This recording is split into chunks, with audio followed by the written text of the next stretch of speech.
ត្រឹមមួយខែកុម្ភៈសោះកម្ពុជាមានគ្រោះអគ្គិភ័យដល់ទៅជិត100ករណីបានកើតឡើងក្នុងរយៈពេលមួយខែពលគឺគិតចាប់ពីថ្ងៃទី1ដល់ថ្ងៃទី28ខែកុម្ភៈឆ្នាំ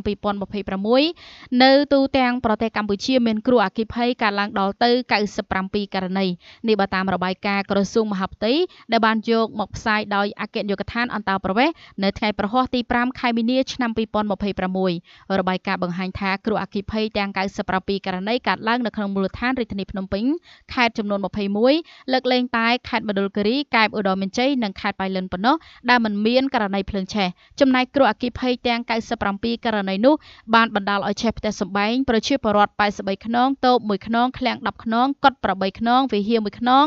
បន្ទប់ចំនួន4និងអគារស្នាក់នៅ1ខ្នងជាមួយគ្នាផងដែរគ្រោះកាចនេះក៏បានបណ្ដាលឲ្យឆេះអាហារដ្ឋាន1ខ្នងព្រៃ6កន្លែងរោង1ខ្នងរោងចិញ្ចឹមសត្វ1កន្លែងរោងចម្ការ1កន្លែងប្រអប់ភ្លើង1កន្លែងដេប៉ូលក់ឈើ1កន្លែងរថយន្ត3គ្រឿងព្រមទាំងសម្ភារៈប្រើប្រាស់មួយចំនួនទៀតពាក់ព័ន្ធទៅនឹងករណីអគ្គិភ័យនេះកាលពីថ្ងៃទី24កុម្ភៈកន្លងទៅក្រសួងមហាផ្ទៃក៏បាន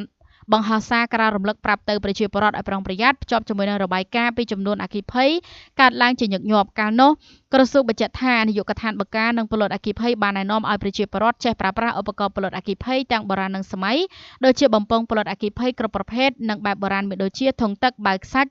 ឬកំណាត់ចាស់ៗដើម្បីត្រៀមលក្ខណៈទុកជាមុននៅពេលមានអគ្គិភ័យកើតឡើងទន្ទឹមនោះអាជ្ញាធរពាក់ព័ន្ធក៏បានណែនាំឲ្យពលរដ្ឋបង្កើនការប្រុងប្រយ័ត្នខ្ពស់នៅក្នុងការតបណ្ដាញអគ្គិសនីត្រូវស្របទៅតាមបទដ្ឋានបច្ចេកទេសសុវត្ថិភាពហើយប្រសិនបើមានករណីអគ្គិភ័យកើតឡើងត្រូវតាក់ទងទៅកាន់លេខ118ឬ Telegram 118ដើម្បីស្នើសុំកិច្ចអន្តរាគមន៍ពីកម្លាំងជំនាញ